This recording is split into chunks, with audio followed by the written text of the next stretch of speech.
Et cher Nicolas Povromonti, merci d'être avec nous. Vous avez décodé, décrypté, analysé les chiffres de l'immigration rendus publics cette semaine. Et c'est à découvrir dans les colonnes du journal du dimanche.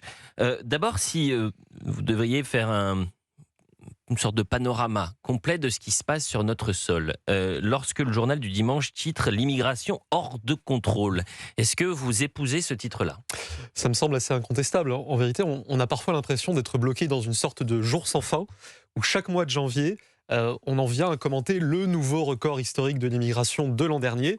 Et 2025 n'a pas fait exception. Il n'y a jamais eu autant d'immigration en France que l'année dernière. Il n'y a jamais eu autant d'immigration en France qu'aujourd'hui. Et quand on dit que cette immigration est hors de contrôle, on le voit notamment dans l'augmentation particulière de l'an dernier. C'est-à-dire qu'il y a eu une hausse de 11% des nouveaux titres de séjour.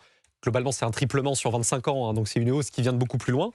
Mais sur cette hausse de l'an dernier, la quasi-totalité vient du droit d'asile. Le nombre de titres de séjour accordés sur la base du droit d'asile a augmenté des 2/3, de 65% sur un an.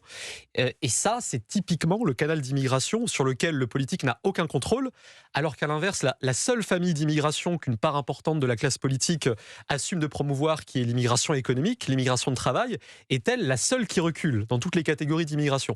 Donc c'est vrai que l'absence de contrôle, elle est criante de manière générale, mais les chiffres de janvier qui ont été parus, qui sont publiés cette semaine pour 2025, le démontrent quand même de manière très, très incontestable. Le nombre de nouveaux titres de séjour accordés par la France a plus que triplé par rapport à 1997. Je vais prendre par exemple l'année 2007. Donc, où c'est Nicolas Sarkozy qui prend les rênes de la France. On est à un peu plus de 150 000 titres de séjour accordés.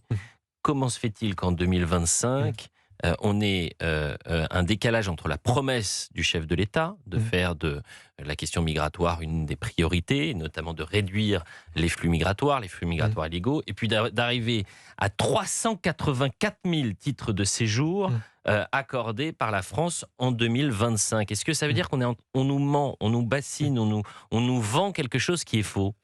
En tout cas, il y a une responsabilité évidente des politiques qui est de nature. Il y a une responsabilité passive, c'est celle que j'ai pu décrire à l'instant. Les canaux d'immigration sur lesquels nos gouvernements ont accepté de céder complètement la main, le droit d'asile, l'immigration familiale. Et sur d'autres types d'immigration, il y a une vraie responsabilité active. C'est notamment le cas de l'immigration étudiante. L'an dernier, comme depuis 2022, l'immigration étudiante a été le principal motif d'octroi des nouveaux titres de séjour. Le nombre de ces nouveaux titres de séjour étudiants, il a augmenté de 70% en 10 ans. Et ça, c'est évidemment une volonté gouvernementale parce qu'on a encore la main sur l'immigration étudiante. C'est ce qu'on appelle la stratégie Bienvenue en France qui vise à avoir absolument 500 000 étudiants étrangers sur le sol français l'année prochaine, en 2027. Et donc on fait du nombre, en vérité, on fait du nombre sans se soucier ni du niveau des étudiants. On sait que 2/3 des étudiants étrangers en mobilité en France ne valident pas leur licence en 3 ans.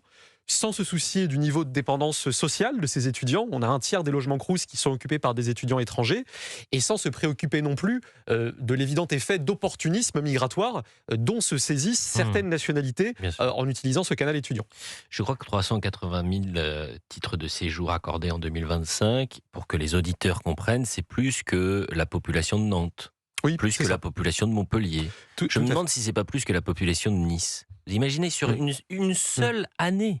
Voilà ce qui se passe. Et là, on parle des titres de séjour. Donc, c'est l'immigration légale. C'est ça. Quand on parle des titres de séjour, on ne parle que de l'immigration extra-européenne légale adulte, puisque les ressortissants européens n'ont pas de titre de séjour, évidemment.